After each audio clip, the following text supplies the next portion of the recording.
So yeah, I mean, not everybody has a different take on it. Imagine if Vicario says Tottenham had a little incident like Emi Martinez last night and sort of throws one in by accident. Well, this is the thing himself. This is a whole new level of bitterness here. This is lovely. Hi guys, I'm a massive West Ham fan, but I'll cheer every goal Man City score on Sunday, so Rice wins nothing.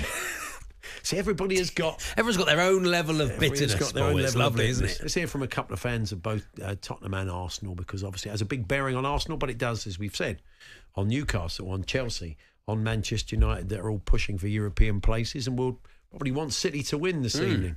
Hello, John. I know it's Sam. Hello, Sam. Sam, the Spurs fan. Hello, Sam. Hi there, gents. You all right? Yes, not too bad. What did you want to say about tonight? Well, I think we're all cheering on the Blue Boys today, aren't we? Well, that's one way. I mean, certainly Flav from the Fighting Cock was pretty forceful in saying, he doesn't agree with Ange Postecoglou. It's a footballing rivalry, and that would be more painful for him than Tottenham not potentially being in the Champions League. So it sounds like you agree with him. Yeah, and to be fair, that is probably the only thing this season I disagree with Ange on. I've been one of his biggest supporters all season. I love what he's done with the club. I think he's turned us right around, considering, obviously, even though with the fall-off that we've had recently, but no one really predicted us to even be in a European fight full stop at the start of the season anyway. So to go from where we've gone in terms of losing Kane as well to where we are now, I'm over the moon with Europa League, and if we're able to stop Arsenal winning the league along the way, well, that's just a bonus for me. So he can't come out and say anything else, though, can he? He can't come out and say. No, he can't. Of course, he's a professional. He's not. But as I said to Flav earlier on, there is a school of thought that says that some fans would. He'd always. I mean, I can't believe I'm saying it, but there is some people who say he would be tarnished by this. Some fans would never forgive him. Do you agree with that? I do. To a certain extent, I do. Listen, like, he can say whatever he does in the media, because at the end of the day, that's what he's got to do. He's got a reputation to uphold, not only with fans but with the owner as well. So he's got to say what he's got to say, right? But at the end of the day, the stuff that does the most talking is the football. And obviously, I'm only 22 years old, right? So I was alive when Arsenal were at their pomp, but luckily I don't remember any of it. And the last thing that I want to do is have these lot down the road winning the title and rubbing it in all our faces. So I think with Ange, I'd have been completely behind him if he fielded the under-18s. We've actually been playing really well. To be fair, that might have been better than our first team. I did say that. We've got some good kids at the moment. So. Sam, thank you. Thanks for your call. Thank you very much. Let's hear from John, who's an Arsenal fan. Hey, John. Hi, Paul. Hi, Charlie. Are you going to be supporting Spurs tonight? I mean, are you getting together having a bit of a Tottenham party? Well, I don't know about party, but yeah, of course I want Tottenham to win. Obviously, I want Tottenham to win. Yeah.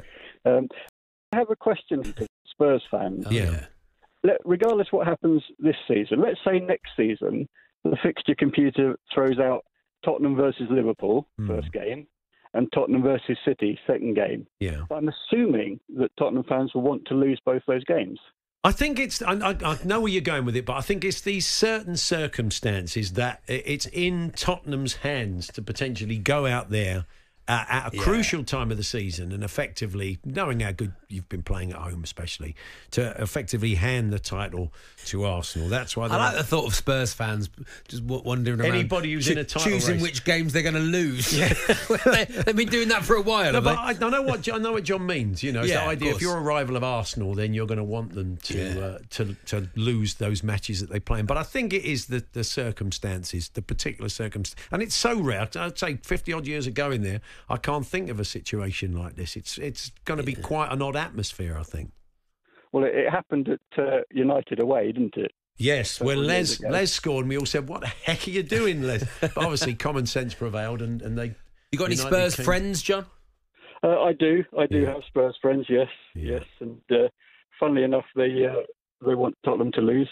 Yes, they want. Yeah, I mean, it's going to be so odd. I mean, if the boot was on the other foot, John, be honest, if you can. If you were in a situation where you were playing us and a defeat would probably cost Tottenham the title, how would you be feeling about it tonight? It's difficult to say. It all depends on Champions League football, because Champions League football is so important for a team. It depends who you sign next season, because obviously players want to go to Champions League clubs. It brings more money into the club. Whether more money coming into Tottenham helps with Daniel Levy, I don't know.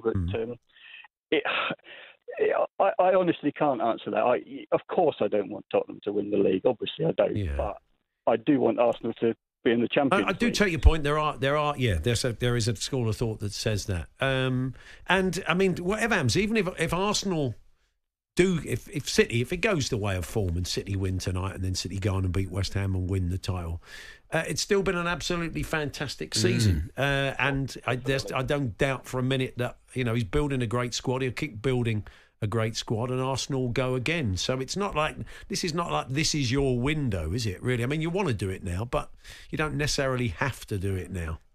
No, you always prefer to do it now rather than maybe or maybe not do it later. But I don't think we're going away anywhere for a couple of years at least. Good man, John. Enjoy the game as much as you can. Thanks very much. There's John, the Arsenal fan. Yeah. So keep them coming. 03717 223344 talksport.com. Text to 81089. Tweet to TSHandJ, TSHANDJ, and keep your thoughts coming in on tonight's game. We're getting all manner of takes on tonight's Another Arsenal fan been in touch. As an Arsenal supporter, I don't want Tottenham fans telling me they won the league for us. Well, that's another way of looking at it. Other way around, you're going to have Arsenal fans. I think they could live with it, though. But they're going to have saying, "Yeah, all right, mate, you're welcome. You're welcome. They'll take we it. got it over the line for you." But of course, that's not true either, because Arsenal have not done it because Tottenham beat City tonight. They've done it because of the way they've played all season. But there would be that little kernel of a bit of smugness to be able to say, you're welcome, but I'm not sure that outweighs in many people's eyes beating City tonight. I mean, it's just, I'm sure the City fans, they're probably travelling down on the coach, listening, or in the car on the train thinking, they're not going to beat us. They're going to win 4-0 anyway. But then at the back of their minds, think, oh, God, it's Tottenham. We've just heard my mate Bill, City fan. We heard of another City fan earlier on saying, oh, it's Tottenham, Tottenham City. Don't like it. I didn't know this was one of their sort of bogey fixtures. Well, yeah, under Pep. I mean, one goal at our place. I mean, probably out of about 2,000 chances. They've hit the woodwork. They've missed pens, as the City caller said earlier on. They've created so much. Yeah. But even away, even at the Etihad, we've pulled off some big results. Sometimes we've been really under the cosh. I remember once,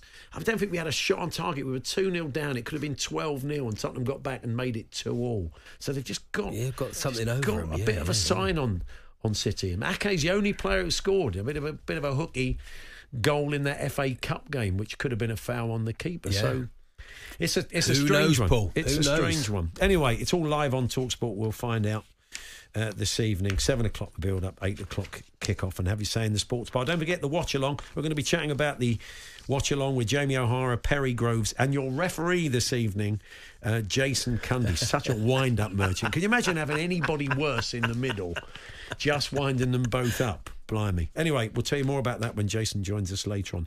Paul Hawksbee and Andy Jacobs, Monday to Friday afternoons 1 till 4 on AM, on DAB, via the TalkSport app and on your smart speaker. TalkSport.